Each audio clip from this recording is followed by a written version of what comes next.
Join Gator great Shane Matthews every weekday as he brings you all you need to know about your Florida Gators, including news, analysis, and opinions with some of the biggest names in sports. Find us on Spotify, Apple Podcasts, Google Podcasts, or wherever you listen to your favorite podcasts. Or watch us live at 8 a.m. on Facebook, YouTube, and Twitter.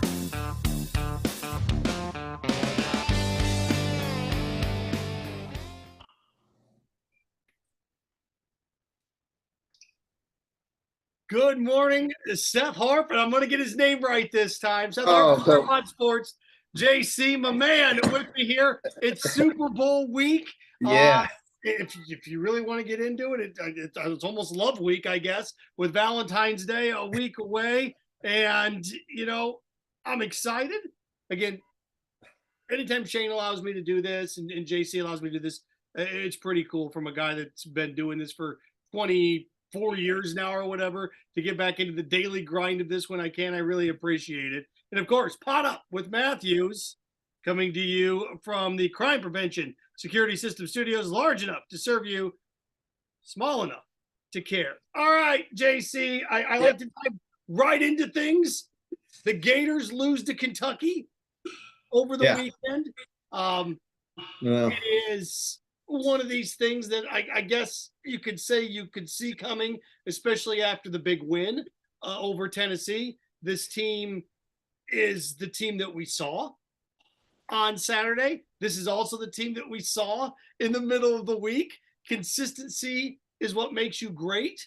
They're not a great team, so they're not going to be consistent.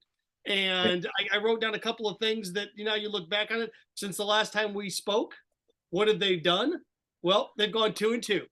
And we talked about if they could go 2-2 in that stretch. Okay, they've done something. Yeah. And they went 2-2 in that stretch, having beat, I believe, South Carolina, losing to Kansas State, beating Tennessee, and then, of course, losing to Kentucky over the weekend. Now sitting at 13-10 overall, 6-4 in the conference. And this team goes as Colin Castleton goes. And JC, I'll tell you who I figured out who he is. You're familiar with Seinfeld? Yeah. There's an episode in Seinfeld in which Jerry dated a girl that looked great in certain lights. It looked awful in other lights. And he'd walk into the room and be like, ugh. And then he'd see like, hi, who are you? That's who Colin Castleton is. Colin Castleton is Jerry Seinfeld's girlfriend that, depending on the light, looks good, looks bad. And what you should expect from Colin Castleton the rest of the way is a guy that can give you 20 and 10. But in the next night's going to get eaten alive because he got physically manhandled on Saturday night. Well, but, in spite of that, with 37 minutes on the floor, Seth, he scored 25 points and he had 8 rebounds, and he was the only reason why the game was close. Now, I think, it would be great to get a couple guys helping out. I think Lofton and Richard each had 13 points in that game. So you had 3 guys in double figures, but you're going to have to do more on the road to win a game at Kentucky or at Tennessee or at Alabama or at Mississippi State. You got to, you have to have multiple contributors. And I think that Colin Castleton, for what he is physically, he really makes up for with his hustle. And, he's a good free throw shooter. He had, something like 8 rebounds. So all in all, I guess this stretch that we talked about when you were last on with me about how the schedule maker really didn't do them any favors with these teams coming up. Going 2 out of 2 is good, but then they still have to play on the road in Tuscaloosa, where a guy just got a huge extension, Nate Oates, and a team that has seemed to find its footing a little bit after slipping in Oklahoma. So it's not going to be easy on Wednesday night. I'd be a little concerned about that. And Florida's in the position now where you've got to win some of these big games, make some things happen on the upset column to try to get that resume in so they can try to make the dance, I guess. I look back at the week that, Colin had, and it's one of these things where, when we talked about this, you heard this in the broadcast, that he had a great week. He did. Yeah. But, and I've said, and I want to reiterate this because I've got people coming out. I said he scored 25 points. You're right, he did. But he's a guy that he's either up or he is down. When he is up, you can beat Tennessee. When he is up, look, what's he going to have to do, JC, to give you a shot in Tuscaloosa? He's going to 25-10, no question, right? He's going to have to do that. Yeah, but it's going to require some other guys to step up and get, they're going to have to score. To beat Alabama, you're going to get in a race, Seth. And Alabama's going to go up and down the court. They're very long. We've seen them play.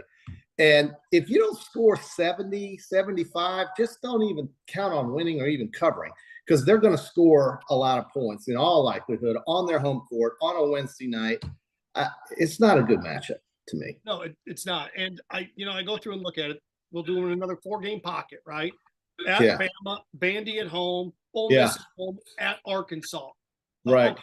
If you want to make the tournament and you start to play these mental gymnastics where you are at 13-10 and 6-4 overall, I don't think 2-2 is enough.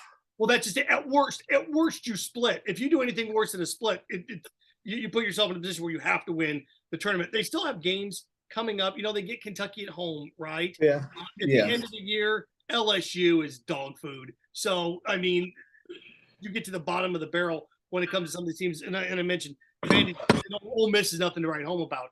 But they already have the big win in Tennessee into their pocket. If they win this week, they're a tournament team. They may not be a lock-in, but if they would beat Alabama, they would slide in, whether you like Joe Lunardi, whether you like Jerry Palm, they would slide into the tournament bracket where they would be maybe last 4 in, but they'd be in. With a win Wednesday night, they would be in. But this is the game that they're going to play all year. When they win, especially like in a situation like that, they'll be on the cusp. The minute they lose a game, they'll be back off. The only way for you to feel comfortable that they would be in the tournament, they'd have to win 4 in a row. Well, at least or at least 3 out of 4, and then keep playing hard. I think the thing is that you'd probably hope for at least an upset at Arkansas or at Alabama, and I don't know what the reality of that is, but it is basketball. But you're going to have to win that LSU Vandy game, I think you said. But winning one of these two against either Alabama or Arkansas on the road would go a long way to help them on the resume, getting that last 4 in slot or whatever you want to call it that they like to categorize this. But I just don't. I mean, I can't see them winning either one of those. So it doesn't matter what I see. It matters what happens on the court. But reality tells me that they play hard. They're tough. They're just a couple years away, or a year at least away. They are right now. Definition of a bubble team. Yeah. They're again, in a split this week, they'll stay on the bubble. They've got their one big win, and I want to get to rush to the court coming up here momentarily. Let's fire this off really quick. Of course, Podup with Matthews in the morning, a courtesy of Chris Doring Mortgage. At Chris Doring Mortgage, they do mortgage lending right, helping home buyers throughout Gainesville and North Central Florida. Call Chris Doring Mortgage today, 352-244-0840. That's 352-244-0840. Also, you can fire it up during the Titan MRI. What do we got? The text line here? Fire us away. Reach out to us. We're going to have cool with this. 352-353-7465. That's 352-353-7465. Okay. So, just like the discussion, they need to do this, they need to do that. Fine. I mentioned those 4 games. To me, before we get to the court running thing, the magic number that I have, they sit at 13-10, 6-4. I have 5-3.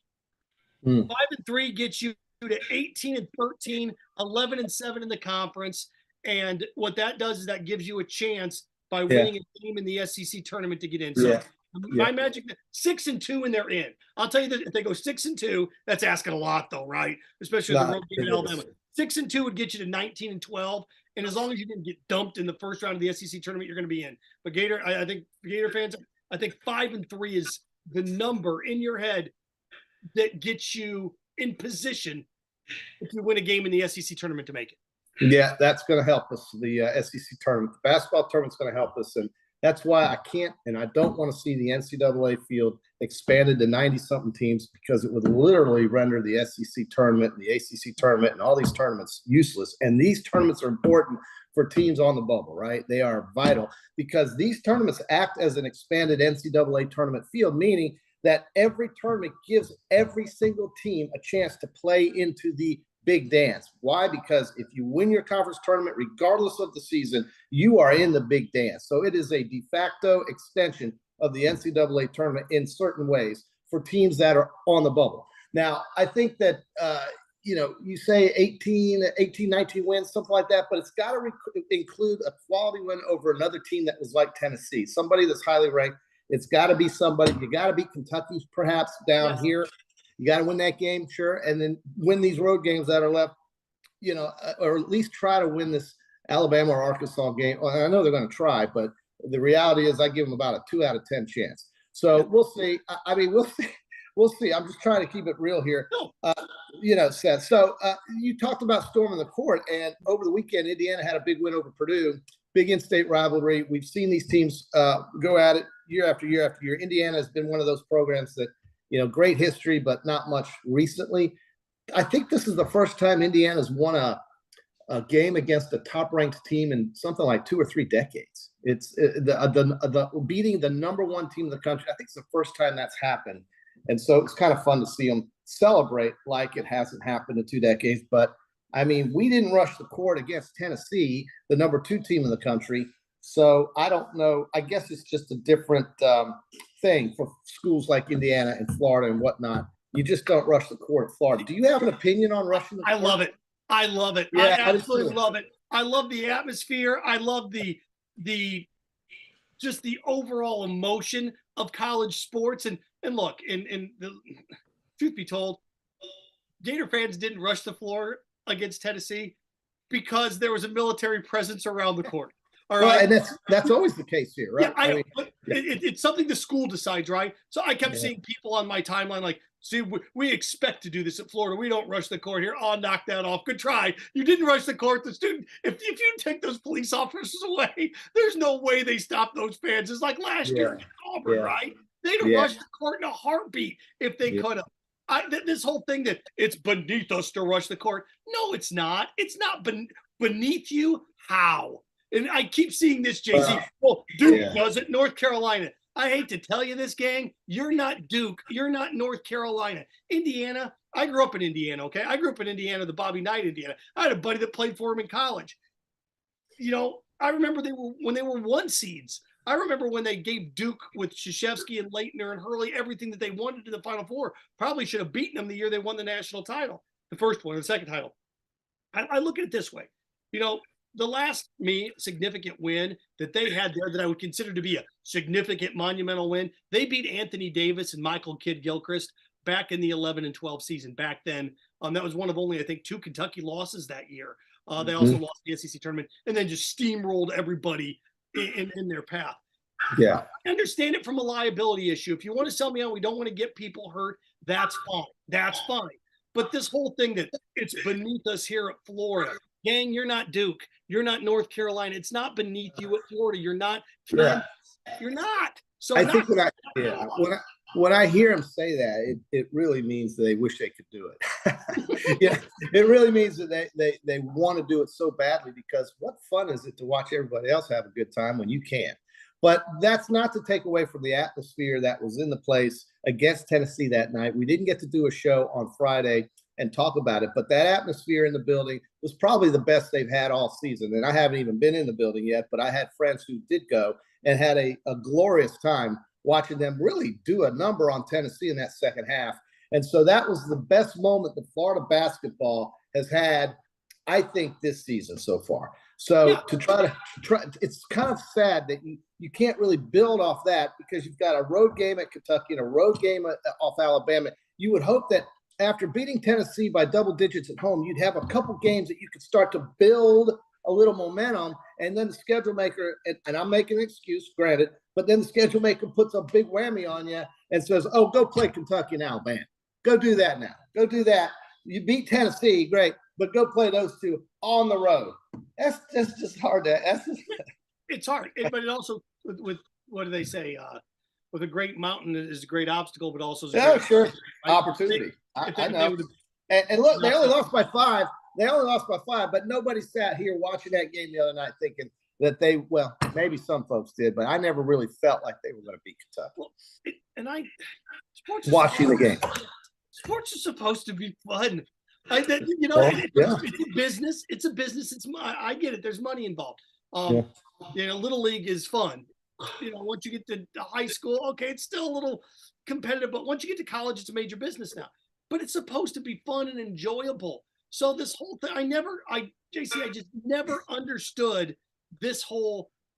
I get it from a player standpoint. They got to be focused. They've got to be, structured. But you watch athletes after a game when they get beat, and they go up and they shake their hands and they're got their arm around the people that just beat them, or they're talking, and especially professionally, that there's decorum there. But fans are just angry and violent. I get it. You wear your heart on your sleeve and you live and die with these teams. I get it.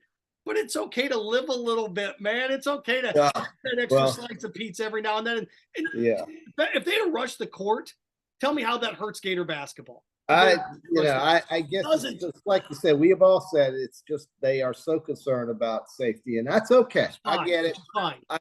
I get it. But there is a way, and I've seen it more times than not, to celebrate without getting hurt or hurting anybody. So at any rate, one time when I was, I guess, in my elementary school days, Florida played at a place called Alligator Alley. It's a gymnasium. It's now known as Florida Gym. And there was a court rushing period there where the fans at Alligator Alley rushed the court. I know this because I went on the course and slapped Reggie Hanna on the butt after they beat either Tennessee or Kentucky or some good team, Alabama. Maybe it was Auburn. I don't know, Barkley.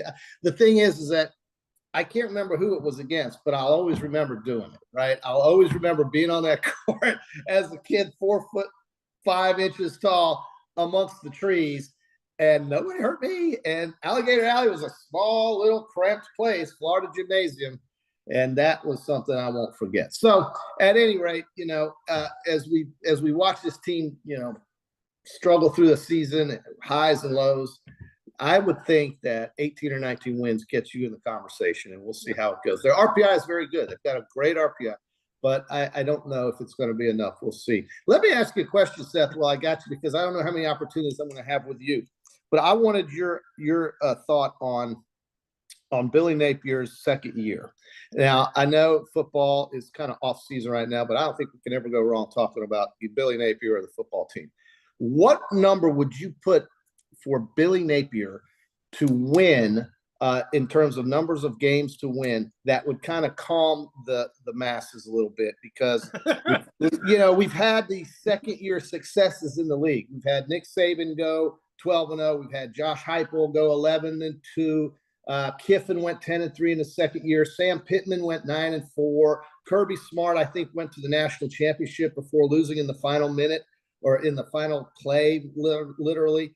And he was something like, 13-1 or something. What does Billy Napier got to do in year two?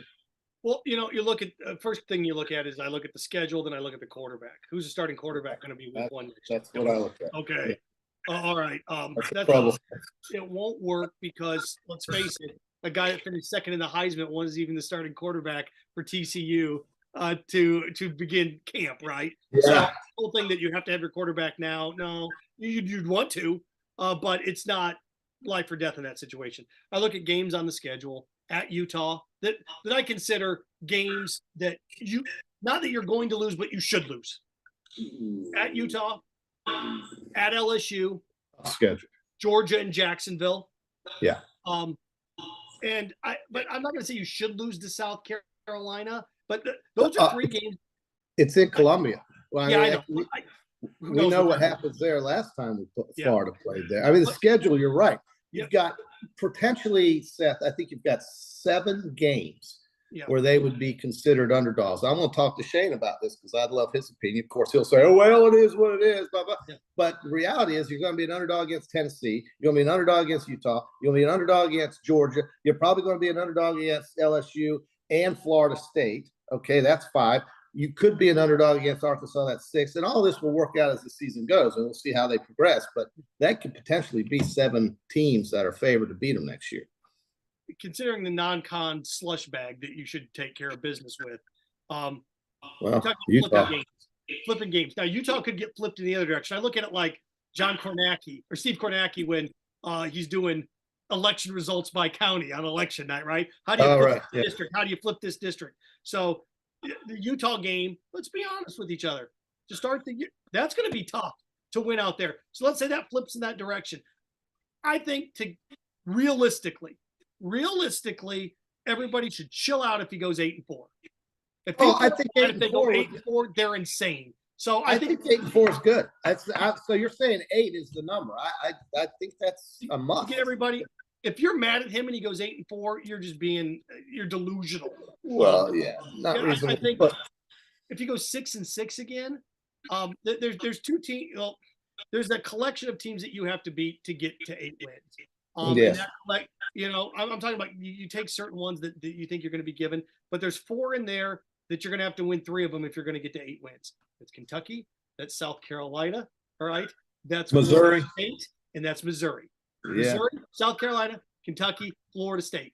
Those 4, okay, or South Carolina. You win 3 of those 4, and then you put yourself in. Then you got to win some other games in there as well. But the problem with Florida at least last year, is they didn't pick any of that low-hanging fruit, right? Yeah. Especially as a right. And I think that where he is now, and who knows, until you see the product on the field, this is one of those. Yeah, you don't know. I was just thinking, what number would you go? And you said 8, and I think 8. That's universal at this point. Right now, we're looking at 8. Yeah. If he wins, get to a bowl game here in Florida. If you can get to the artist formerly known as the Outback Bowl, or down in Tampa, if you can get to something like that, and I don't know, with Big Ten teams feed into those. So if you can play somebody like Minnesota, or I think that's gosh, I'm maybe Wisconsin, somebody like that, then you're on your way. But that's it's a good year 2 is a good indicator. It is that, and that's why I brought up those other coaches, because this is who Florida is competing with and wants to aspire to be again. They want to be Georgia, they want to be Alabama, they want to be. I guess the ascendance of LSU is real with the way they're recruiting, what Brian Kelly's doing. I mean, that's all there is to it. And look at South Carolina. We make fun of South Carolina. Well, that's been a pretty good team to their standards the last few years. Shane Beamer won 8 games. I mean, that's the thing, is that Florida's got to look at those numbers, and I think most people will agree that that's the minimum to make people feel better about the football team. I'm glad you brought up LSU, because there's an LSU-Alabama tie that I think affects Florida. I'm going to get to that here in a second. But first, Podup with Matthews in the Morning is a service of Peachtree Dentistry, Gator Nation's #1 choice for dentistry in Port Charlotte and surrounding areas. Visit them at peachlanddental.com. My apologies. peachlanddental.com. Join us Friday for the Peachland Dentistry JC and the QB weekend picks. All right. I grew up a Notre Dame fan. There is no more contentious relationship that I've seen with Notre Dame fans and a coach than there was with Notre Dame fans and Tommy Rees. Who was their really? Okay. Oh, yeah. I don't know why. I mean, he made Ian Book a pro. He helped out he lost his quarterback in the first game. I mean, what? Here, I'll tell you why. Because so many times you'd see this team, they were predictable. Michael Mayer was an All-American, but even Tim Brown, former Heisman winner, came out and said, all it was the Michael Mayer show, and you've got 2 4-star running backs, SMA being one of them, that's getting the ball 8-9 times a game. What are you doing here? And look, it was contentious. I saw Tommy Rees make a couple poor decisions, but coordinators do that against South Carolina. Then made a couple of great ones that won on the game.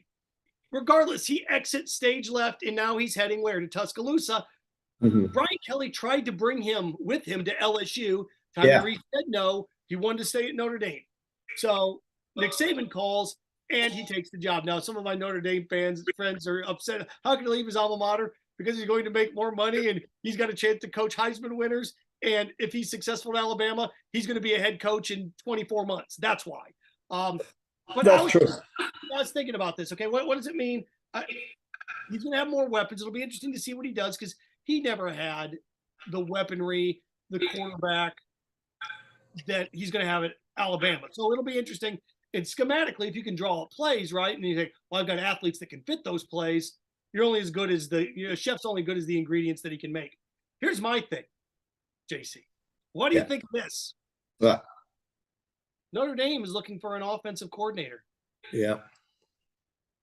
There is a former head football coach that coached in the Sunshine State. Yeah. Defensive coordinator there. Al Golden is the defensive coordinator at Notre Dame. What do we think about Dan Mullen becoming the offensive coordinator at Notre Dame? Yeah, I mean, Dan would have to accept the idea of being not in charge anymore. So, except of 11 guys on offense, great. But he answers to the head coach if he's an OC. And I don't know really the thing. I guess when your career takes a real bump and you're making, I don't know, $1 million on the SEC network or the ESPN, whatever it is, and you're getting paid by the University of Florida to basically do nothing.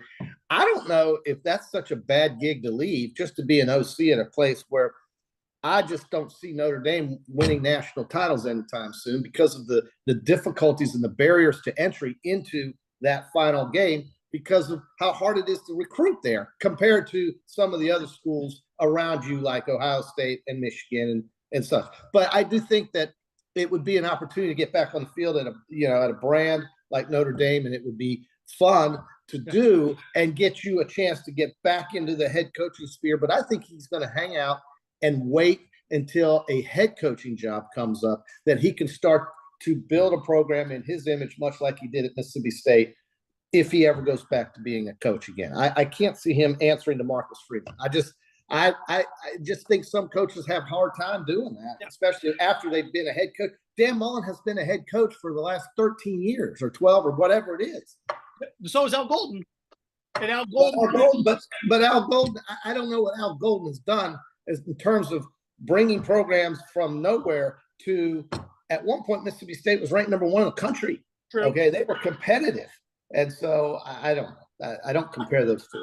Well, I look at it like this, too. And I don't know what Dan wants to do. If Dan wants to be a head coach again, well, the likelihood of Dan Mullen, if he wants to be a head coach again, is going to be a head coach like at Wake Forest. If he wants to be a head coach again, he's going to have to be a coach at like NC State. He's not going to get a plush SEC job. I mean, he took the Mississippi State job. He took that job, and that wasn't like. But I'm saying, but that's the level of caliber that he's going to have to go to. He's not going to get to be the Clemson head football coach of Dabo Swinney. He's not going to get that type.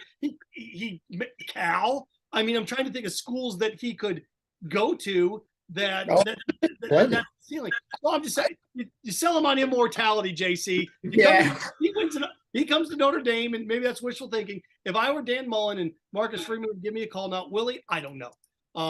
But you look at what he was able to do with Tim Tebow and what he was able to do with the athletes when he was the offensive coordinator. He's great schematically that way. He just really is. Good play call. If he wants to win a national title, let's face it, he struggled with some of the professional attributes you need to be as a head coach. Well, at Florida, that's for sure. I don't know if anybody really scrutinized him at Mississippi State. They were just happy to win 7, 8, or 9 games, and they were thrilled with him. At Florida, it's a much different level of expectation. And certainly, I think we saw not necessarily a coach that failed on game day, but a coach that had problems with procedures and things of building a roster and recruiting and all of these things that Scott Strickland just got tired of dealing with off the field, so to speak. So that's why we don't see him around anymore. But Billy is the coach here, and this is where I think we're going to find out whether or not this guy's got the goods or not here in the year 2 and year 3, because there's going to be a year 2 and a year 3. So that's what I'm focused on now. And the thing is, too, what you are seeing, I look at it's the Mike Norvell method. What happened at Florida State is what a realistic rebuild looks like. That's a realistic rebuild. The first year they were, dog food. Second year, what were they? They were on the cusp of going to a bowl game. Florida knocked them off. Then the switch flipped in year 3, and here you go. Well, they found a quarterback. It helps to find a guy who can play the position. That's where it all has to start, Seth. It has to start with the trigger man. And so they think that Graham Mertz could be that guy. I'm not sold. But we're going to find out, and we're going to find out if the new system is really good for Graham Mertz and if he's as good as he was advertised to be after high school, because at Wisconsin it didn't happen. And sure, you can blame Paul Chryst, you can blame the competition, whatever. The Big Ten West sucks. It's not difficult. And when you're bad in the Big Ten West, I don't think the SEC is the place where you're going to all of a sudden blossom, but maybe you will. And I'm not trying to say Graham Mertz has got no chance, but I'm almost saying he's got no chance. So we'll see. I don't know. I'm not sold. Shane's over here. Let's just wait and see. You know what, Shane? You've been saying let's just wait and see. When Mullen was here in his third year, when Napier was here in his first year, I think Gator fans are tired of just waiting and seeing. But maybe we'll get to 8 wins and they can bring the temperature down a little bit. And if that happens, Graham Mertz might be a successful quarterback. I look at it like this. In year 2, look what Josh Heupel did at Tennessee.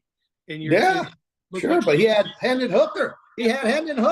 Shane Beamer did at South Carolina with a guy that nobody wanted in Rattler, but the talent level was there. So I look at guys now. What Brian Kelly did in year 1 at LSU, is remarkable to win that. But Brian Kelly was the 3rd winningest coach in college football over a 7. It's funny.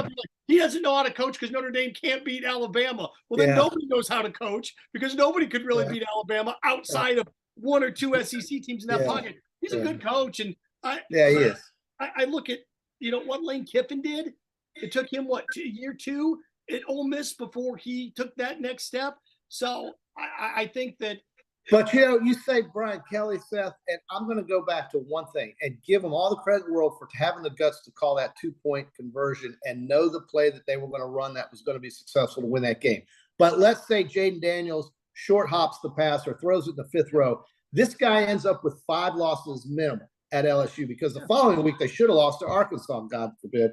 And the thing is that you want to make Brian Kelly into the savior of LSU. Well, he had 4 losses and probably could have easily had 5 or 6.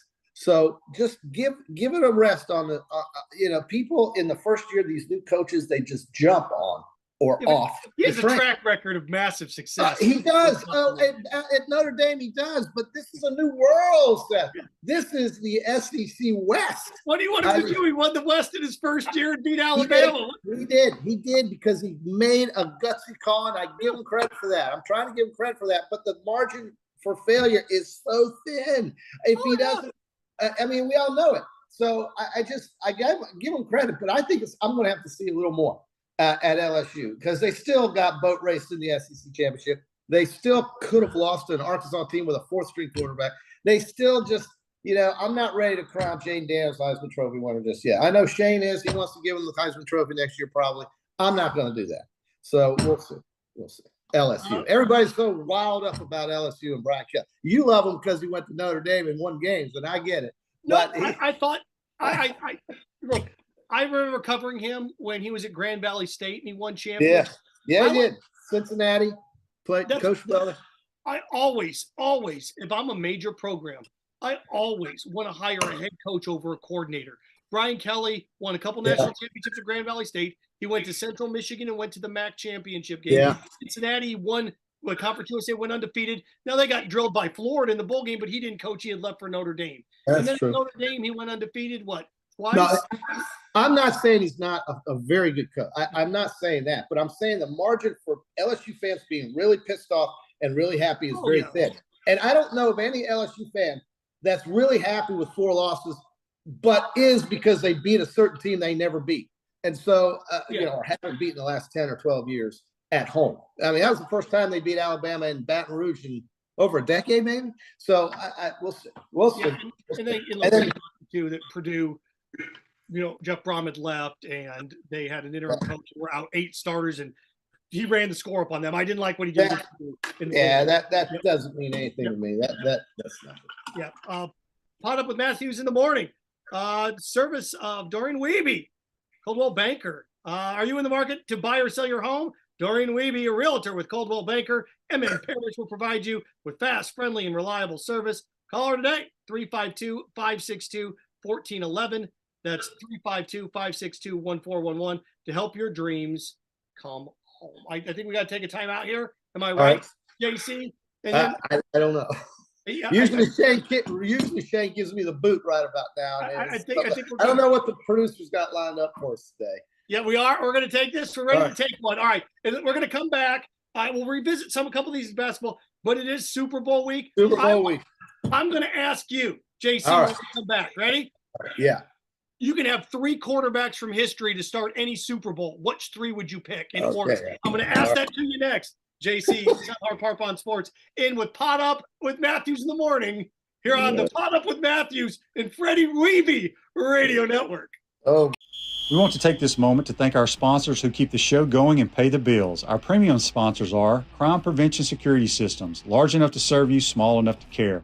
Titan MRI, Gainesville's only locally owned and operated MRI facility. Meldon Law, the only official injury and accident law attorneys of the Florida Gators. Peaceland Dental, Gator Nation's first choice for dentistry in Port Charlotte. Comfort Temp, comfort is our business, peace of mind is our promise. Campus USA Credit Union. QC Kinetics, live pain-free with QC Kinetics. Dave & Buster's, eat, drink, play, and watch. Our gridiron sponsors are Auto ER, UF Bookstores, Celebration Point Town Center, Chris Doring Mortgage, Silverback Concrete Co., Ruse Ogre State Farm Insurance, Doreen Wibby, Realtor Caldwell Banker, MM Parish.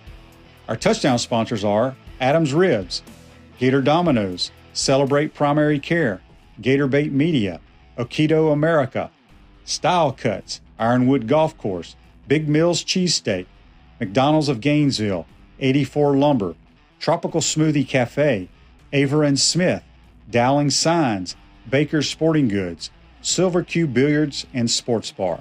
If you're interested in promoting your business on the show, call Freddie at 352-284-3733.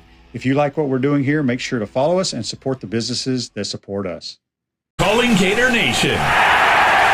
You're invited to be part of Gator history on Friday, February 10th for the official dedication of Steve Spurrier Way at Celebration Point Promenade in front of Spurrier's Gridiron Grill. Lots of dignitaries and press will be on hand to witness this historic event.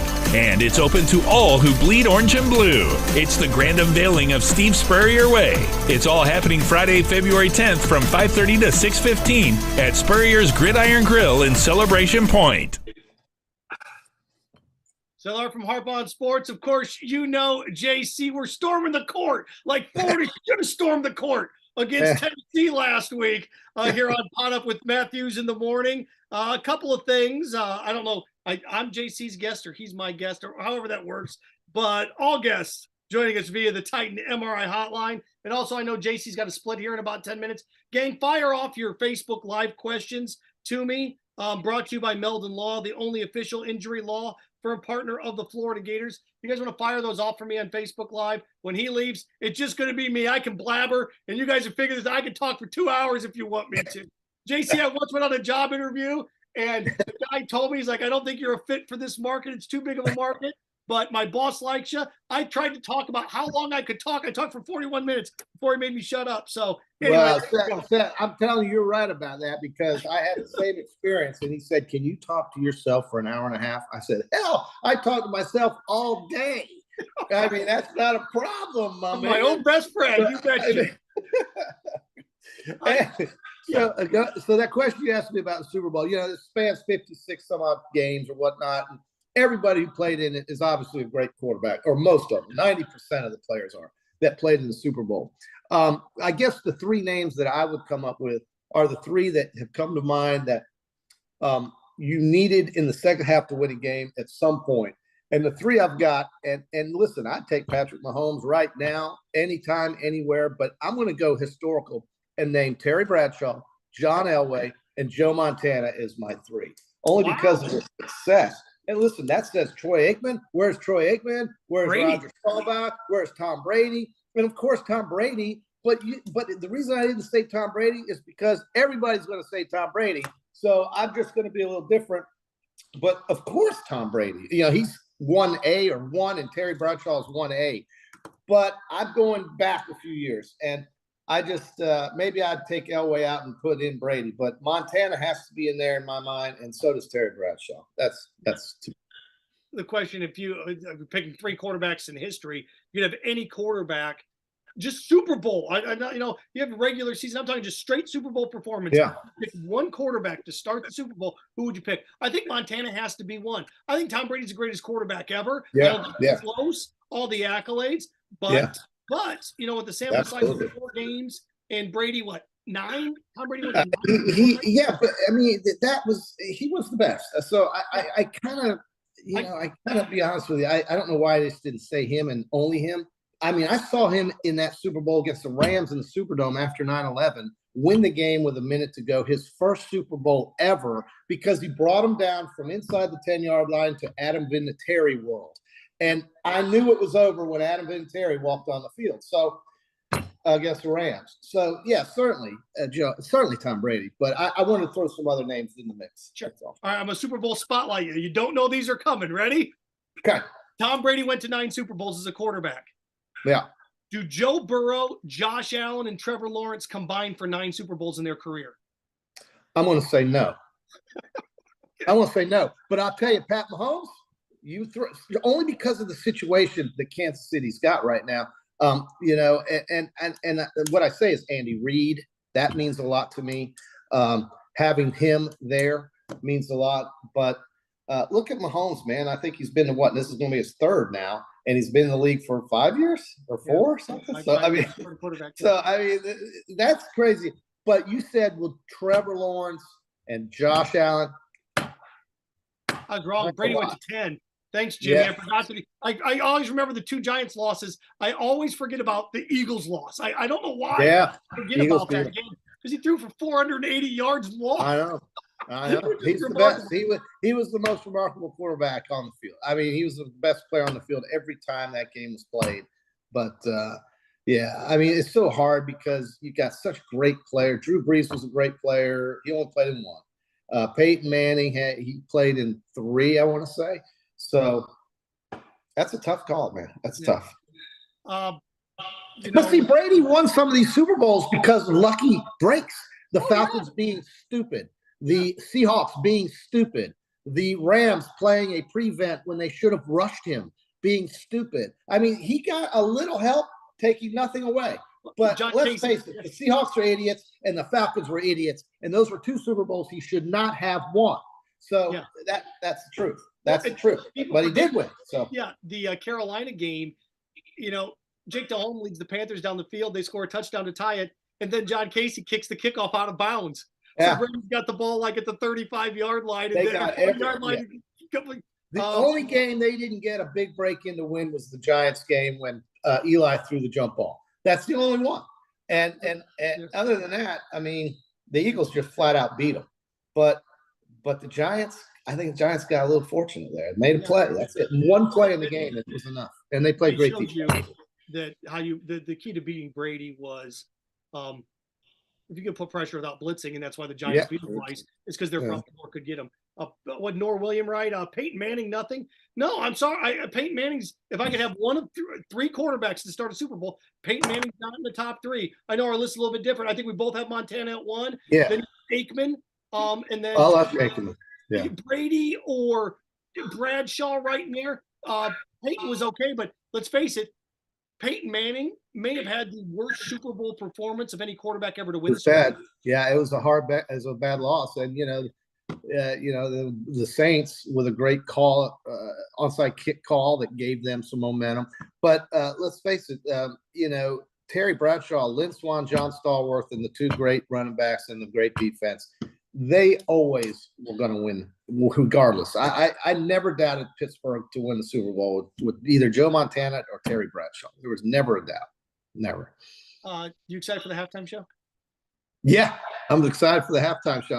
I get so excited. I just stand there and make everybody leave the room so I can watch it and focus on the halftime show. I think what I usually do at the halftime show is when I go talk to people. Yeah. So I always tell people the halftime show is not built for you and me. It's built for women. It's built for, and it's tough for people to grasp that concept. And I always tell people it's built for women, and because they've got us hooked. No, they have us hooked. Yeah, we're in. We're watching it. So that's last year. I liked it with my generation's guys, right? With what would you have out there? You had Dr. Dre and Eminem. Well, you know more than I do already, Seth. So I give you credit for knowing about the halftime show. It's Rihanna this year, and it's one of these things that. But what's crazy about this is no other sporting event, JC, has their championship and halfway through says it's time for a concert.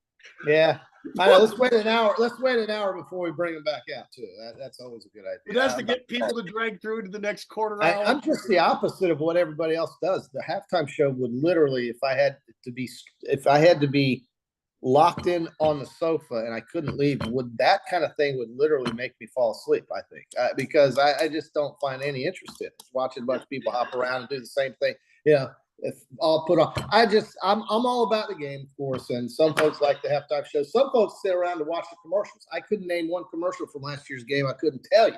It just doesn't matter. So that's just how I am. It's my thing. I know you got to get running here. Yeah. It's always great. We have to do this again. Yeah. Okay, Seth, no problem. Enjoy it. And thank you for helping us today, buddy. You bet. JC, Seth Harp in for Shane Matthews here on Podup with Matthews in the morning. JC's going to split. I've got about 7-8 more minutes with you. Fire off your questions. Facebook Live, courtesy of Meldon Law. So fire off your questions to me. We're going to come back and I'm going to give you my final thoughts as we head into the Super Bowl week and what we have on the equation. Thanks, JC. It's always great seeing you again. I didn't call you J.R. Ewing this week, so that's okay. You cover whatever you want. It's all good, buddy. Thank you so much. All right, coming up, I'm going to tell you why rushing the floor is something that Florida should embrace. Seth Harp in for Shane Matthews on Podup with Matthews in the morning. We want to take this moment to thank our sponsors who keep the show going and pay the bills. Our premium sponsors are Crime Prevention Security Systems, large enough to serve you, small enough to care. Titan MRI, Gainesville's only locally owned and operated MRI facility. Meldon Law, the only official injury and accident law attorneys of the Florida Gators. Peaceland Dental, Gator Nation's first choice for dentistry in Port Charlotte. Comfort Temp, comfort is our business, peace of mind is our promise. Campus USA Credit Union. QC Kinetics, live pain-free with QC Kinetics.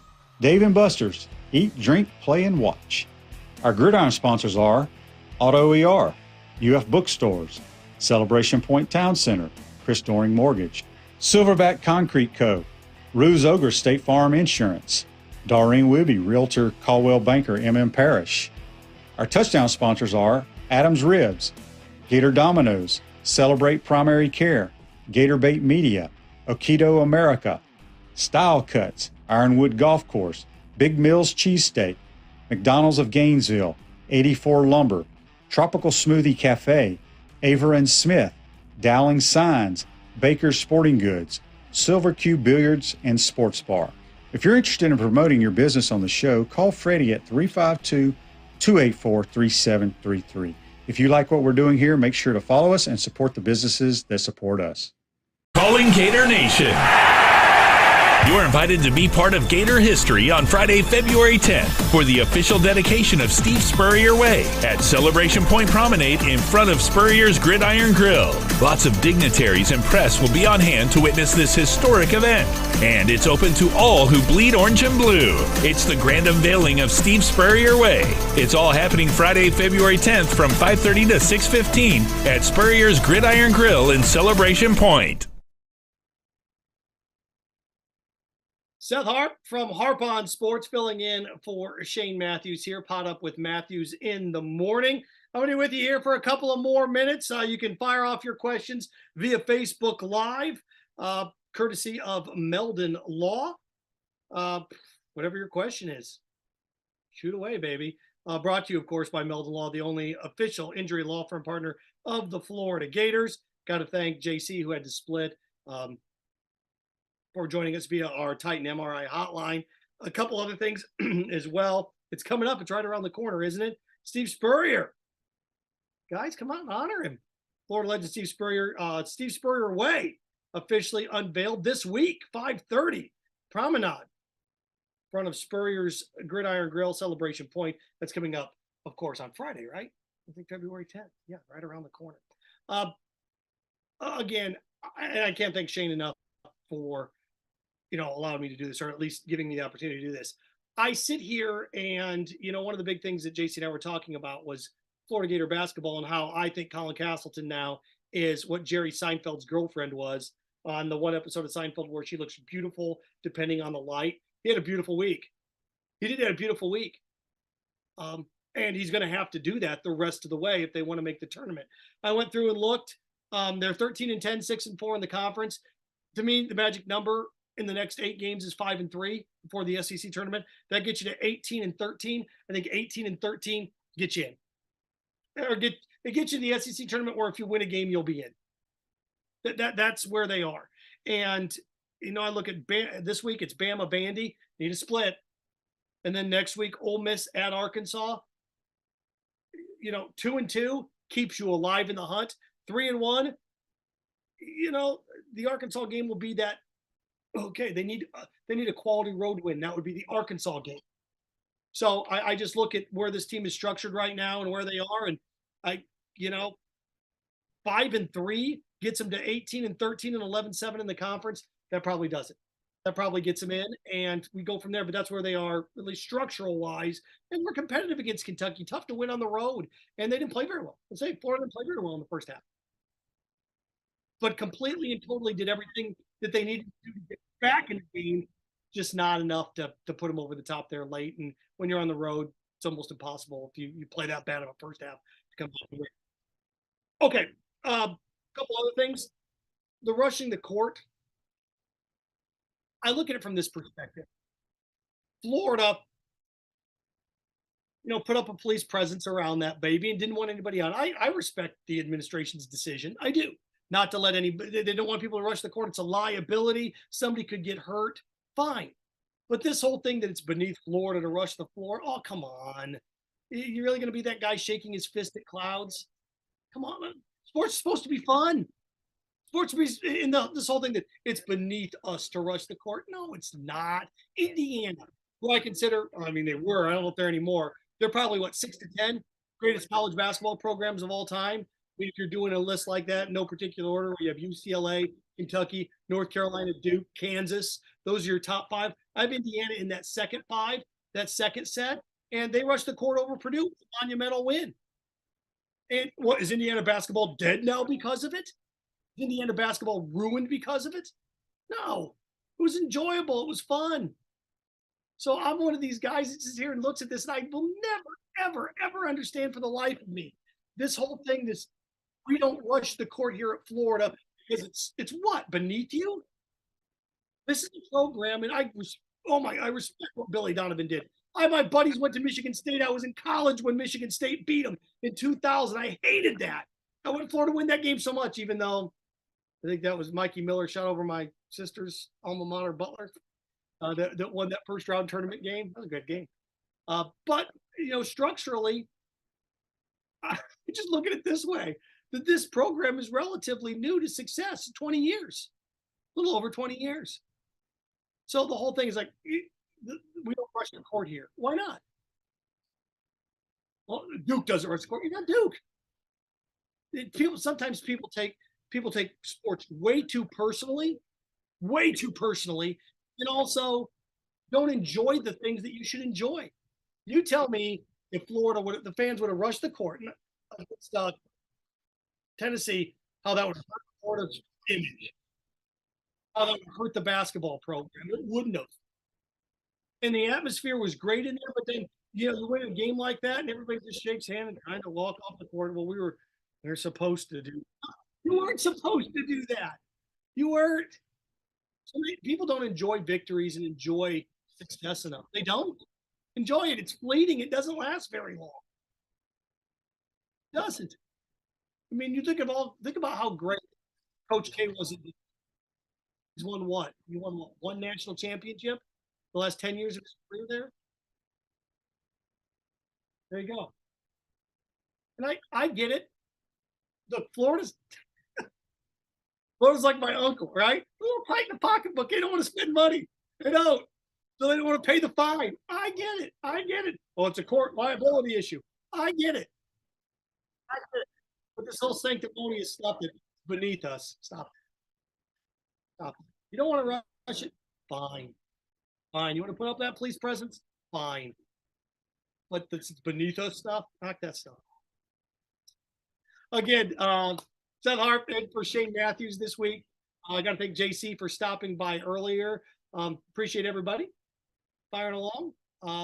I know they're going to get to more Super Bowl talk as the week goes on. I know we got a busy week on the station that I run, ESPN Gainesville, 98.1 FM, 850 AM, WRUF. Gator softball starts this weekend. We have 4 Gator softball games this weekend. Thanks. 4 Gator softball games this weekend. Kyle will be on the call for those. So look forward to softball starting, and then baseball starts next week. So got a busy day, of course, on the station course, Steve Russell every day at noon, and Pat Dooley and Jeff Cardoza every single day at 4. And coming up here at 11, I got to get my butt into work. Mark Wise and Steve Russell with who. There it is. Got to thank Freddie. Got to thank everybody in the gang, Tammy and everybody, for setting all this up today. I appreciate it. Everybody enjoy your Super Bowl week. I've enjoyed it. Thanks. And go Chiefs. No, enjoy your week. Hopefully I'll be talking to you soon. Take care, everybody.